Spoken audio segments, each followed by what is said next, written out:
Tiniyak ng Philippine Coast Guard ang pinigting na pagpapatrolya para maprotektahan ang mga Pilipinong mangingisda mula sa anti-trespassing policy ng China. Sa katunayan, may 2 barko na ng PCG ang nagbabantay sa Baho de Masinloc. Si Daniel Manalastas sa sentro ng balita.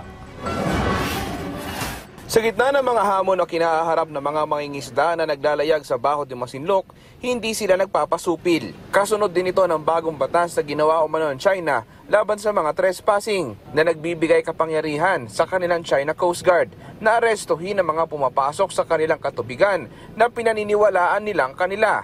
Wala naman po, yun naman po ang hanap buhay namin dito eh. Pero ngayon po, mayroon naman po pumupunta ngayon dun eh. Na mangingisda. Hindi naman po sila kinukulong. So, kampante kayo, sir? Opo. Wala pong problema sa amin. Hanap buhay po namin yun eh. Ang pila lang ng mga mangingisda ay kung pwede ay alalayan din sila ng Philippine Coast Guard.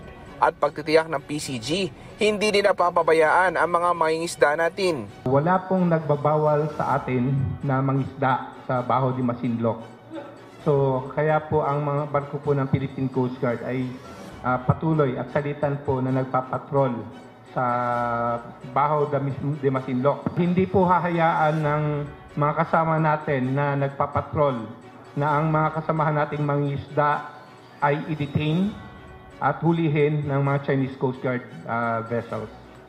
So poproteksyonan po namin kayo sa abot po ng makakaya. Kasunod din ang ginawang batas ng China, nagpatrolya naman ang BRP Malapascua at BRP Sindangan sa timog silangang bahagi ng Baho de Masinloc nitong June 16 para masiguro ang kaligtasan ng mga mangingisda natin. Aminado naman ang ilang mangingisda na mas kakarampot na ngayon ang kinikita nila kumpara noon. Mas humigpit na rin daw ang mga nagbabantay na barko umano ng China na kung minsan ay nakakapatintero nila. Swerte na yung 1.5 sa isang linggo. Pero pag doon sa Scalboro, pag punta kami doon, 8,000, 7,000 isang linggo. Kung minsan yung isda namin pinipilian, kukunin nila yung magaganda. Matitira sa amin yung mga pangit na lang, mura. Mga mamurahin na isda. Hindi naman sila nananakit? Hindi naman po. Wala, lang.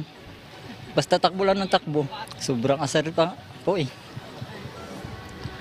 Parang gusto ko nga rin magalit sa kanila eh. Hindi natitinag ang ilang mangingisda dito sa Zambales sa gitna ng ginagawang panggigipit ng mga barko ng China. Ang ilan sa kanila magpapatuloy lang daw sa kanilang paglaot. Pinulong naman ni Senate Majority Leader Francis Tolentino ang mga mangingisda. Naroon din ang mga lokal na opisyal at mga otoridad upang maipaabot din ang kanilang hinaing.